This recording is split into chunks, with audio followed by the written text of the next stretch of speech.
Hi, I'm Emma, and welcome to Cayuga Street Kitchen. Just kidding! I'm Emma, and this is my twin sister, Dimity. So what are we making today?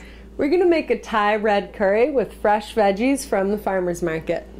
That sounds delicious. One of the things that we love to do together is travel to new places. So when we get together and cook, we love to recreate some of the meals that we've had on our adventures. One of our adventures was to Thailand, and that's why we're wearing our pants from Thailand, matching. And when we were there, we went to a Thai cooking school and learned a bunch of recipes. So we're making an Americanized version of Thai red curry paste because we had trouble finding some of those great ingredients and fresh herbs and special roots that they grow in Thailand. Sounds good. So, let's get started! Thai curry, called Nam Prik Gang, refers to a variety of dishes made with curry paste. It is almost always eaten with rice, most commonly long-grain jasmine rice or sticky rice.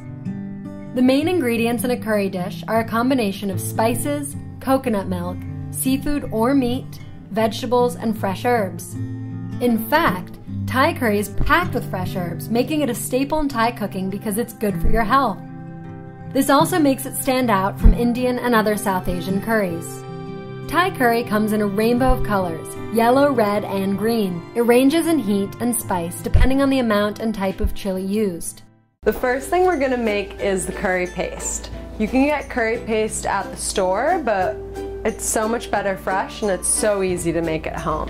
I'm gonna start with my dried lemongrass and garlic, grated ginger, some tomato paste, very Americanized, and brown sugar. Cinnamon, we're gonna put about a teaspoon of cinnamon in. Some cumin, and then some lime juice, white pepper. There's a lot of ingredients in curry paste. Onions, all of them. Yep. And then I'm gonna put 3 tablespoons of coconut milk. This is whole coconut milk, so it's really yummy and tasty.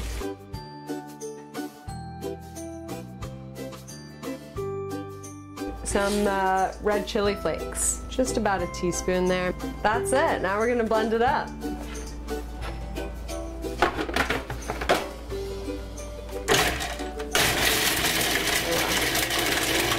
Looking good.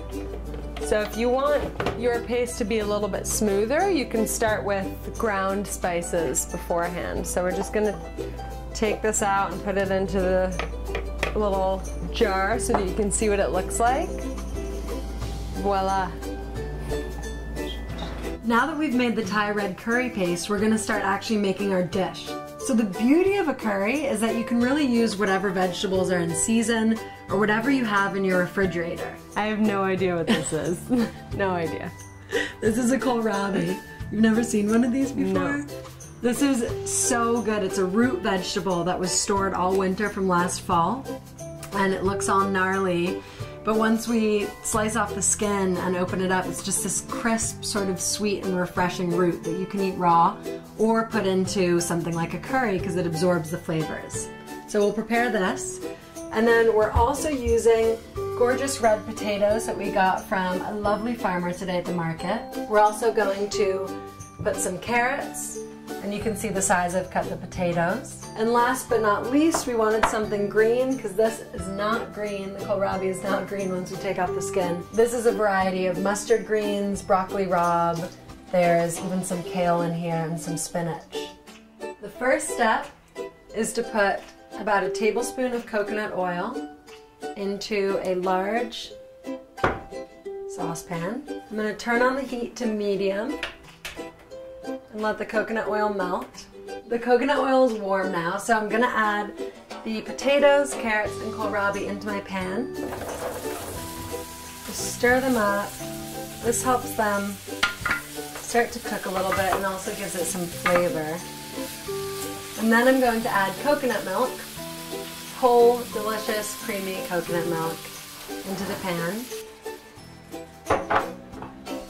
Stir it up a bit again. Now I'm gonna add about half of the paste that we made because I like the flavor to be really strong and rich.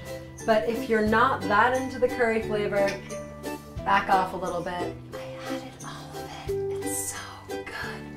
Don't tell Dimity. Busted!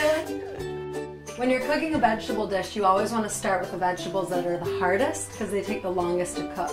So in this case, I started with potatoes, carrots, and kohlrabi.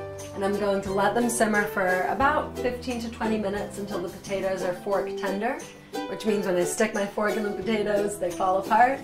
And then we're gonna add the greens last, let them wilt for about 5 minutes, and then I'll toss it again, and then it should be ready to serve.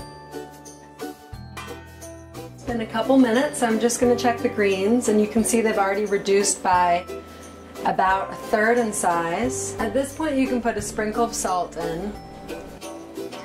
And I'm also going to put a little bit of black pepper. The smell is incredible right now. It's just this amazing aroma wafting up from the pan of all sorts of different spices and some herbs and delicious coconut. When you're eating Thai curry, it's best served over rice. I've already gone ahead and made jasmine rice, which is the most common rice eaten in Thailand. And I prepared it before cooking the curry so that we would be ready to go when the curry came off the stove. So I just want to get some of this delicious sauce over the rice. Some peanuts. These are just dry roasted peanuts, no salt. And if you have a little bit of Thai basil, go for it, but we didn't today, so I'm putting just a little bit of mint on top. Ready to eat, Jimbo? Yes, please. Are you hungry? I'm so hungry. Me too. This looks amazing. Cheers. Yay!